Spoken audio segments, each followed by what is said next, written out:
Hello everyone, my name is Denise and today I'll be talking on the topic don't tell lies. Okay, I know I'm kind of like late in this bandwagon of don't tell lies. I think like someone like Jordan Peterson has already expounded on this topic, but recently I've been reading this book, okay, The Brothers Karamazov by Dostoevsky, very arguably the best Russian novelist ever. So he also touched on this topic about not telling lies, and it's brilliant. In fact, this whole book is brilliant. Ever since I picked it up, I just realized that every single page, there's so many very super duper honest truths. I think Dostoevsky is this brilliantly honest man who manages to break down the duality of human beings in that we have two faces. One of us really good side of us, and the other side like capable of all kinds of nonsense, and they coexist. Like in one simple paragraph you can talk about how horrible this person is, but by the end this horrible person can still do something fantastic. So it's really brilliant, and when you read it, it's like, oh, a mirror to your own fallenness. So it's fantastic. I recommend that you pick this book up. Very readable. His very last work, he died 1 year after writing this book. Okay, so but to go back to the topic about don't tell lies, I'm just going to read now from this page, two pages that I'll read. So first is page 45, talking about from the words of Father Zosima, who's an elder, considered a very wise and holy man.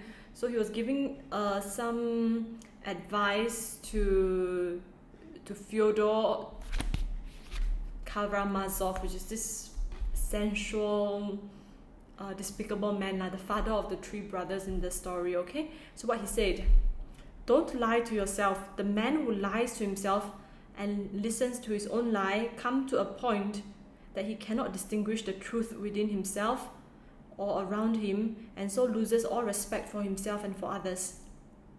And having no respect, he ceases to love, and in order to distract himself without love, he gives way to passions and coarse pleasures and sinks to bestiality in his vices. All this from continual lying to other men and to himself. So this is fantastic, and it captures the heart of narcissistic personality disorder long before such a personality disorder was even captured. That's why I believe that Dostoevsky lived, I think, in the 1820s to the late 1800s. That's 60 years, and he's brilliant. It's like, I think some of the psychology truths inside this book really trumps the DSM-5. Yes, I just said that. I'm not taking it back. Okay, so anyway, what he was describing here is exactly what happens in narcissism, which I would say is present in all of us. We are all to some extent narcissistic. We present a false self. So the false self is there for many reasons. One of it is survival, because if we are too honestly open about our own immoral desires, and we're too open about it, we can't survive in reality, in society, right? So we have to project a false self that is more pure and more morally upright than it really is. But we don't have to, but we keep lying to ourselves about our own motivations, then we have a lot of defense mechanisms in Freud's terms, right? All the defense mechanisms start coming out, like projection, like reaction formation, that makes us inauthentic. We are lying to ourselves, and hence we forget who we are, right? And in this case, you see, he lies to himself, listens to his own lie until he cannot distinguish truth within himself or around him. So this ability to determine what is truthful and what is not true starts to fade away. So when I was working for my short little stint in the psychiatric clinic, just at 6 months, my psychiatrist briefly was really training me very much. For that I owe him. Thank you for that training, doctor. Okay, so he taught me that in the cases of OCD or even delusions or what's that word? Psychosis is like layers of untruths built upon on untruths. So there are many layers built upon layers. Okay. So for the man with OCD, who's just neurotic, maybe he can still distinguish that it is a lie. It's a lie I'm telling myself, a lie built upon another lie built upon another lie. So there are many layers of OCD. Yeah. But when you are psychotic, then it will be like delusions built upon delusions. You really no longer know that you're lying to yourself, so you become more and more untrue.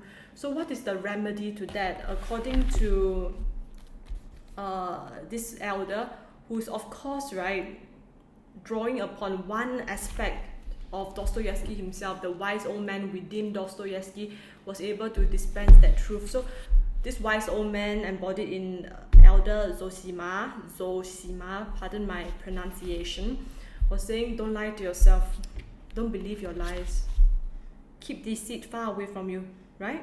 Otherwise you'll lose respect for yourself and for others. So in this case, Fyodor Karamazov, he's like he's a philanderer lah. He was chronically having all this sexual immorality orgies in his own house. He's given into drunkenness and is probably an alcoholic as well. That's because of the lack of truth. Having no respect, he ceases to love. When you can't have real love, then you will have lust. Lust is a replacement of that. So love that.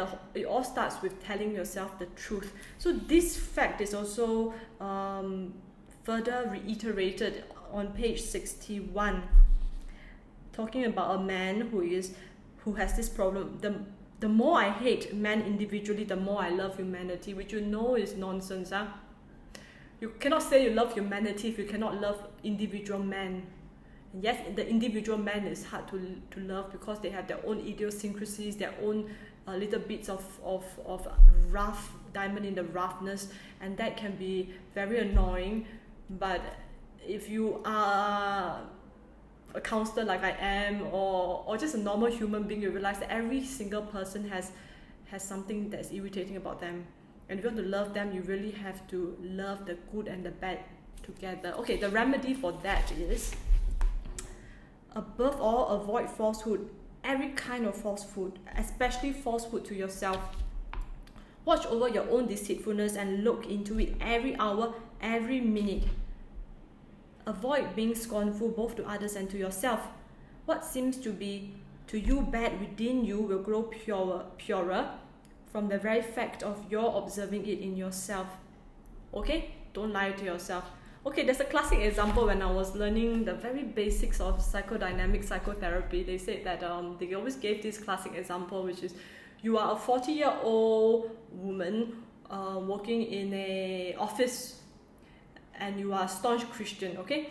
So along comes a very handsome looking 20-year-old intern, and you fell in love with him.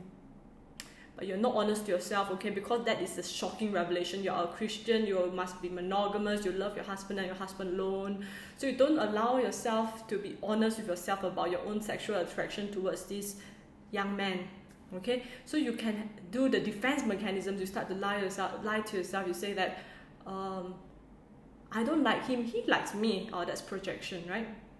Or I don't like him, I hate him. In fact, I find him very disgusting. I hate the smoothness of his complexion. He looks just like a baby. I find him repulsive. So that is correct. That's the reaction formation. That means you swing to the opposite. Okay, both are defense mechanisms, and if you never ever come down to the fact, to the humility of observing your own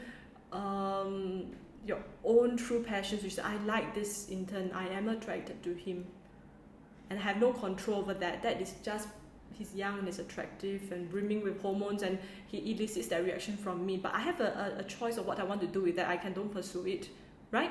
If you get to that stage and then now I know, I'm aware that I like him, but I don't want to pursue it, so I just keep my distance from him. Then great, you'll be like what Elder Zosima said, you grow in purity and in virtue.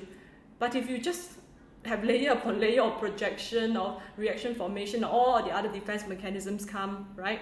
Then you become, you forget who you really are, you're not honest. And then eventually you lose touch of reality.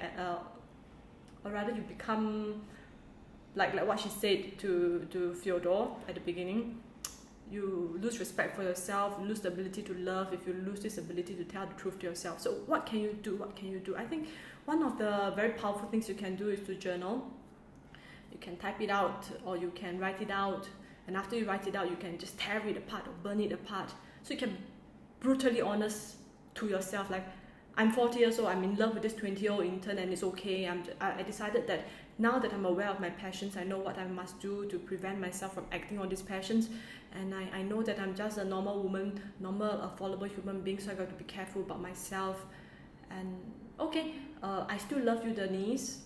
You're not a very sinful, lustful woman, you're just a normal 40-year-old woman with passions, something like that.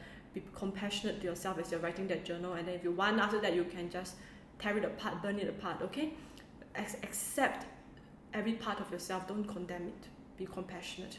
Okay, so that's all for today's video about don't tell lies to yourself, and I hope you found this helpful. If you did, kindly press like, subscribe, and share with your friends. Thank you and God bless.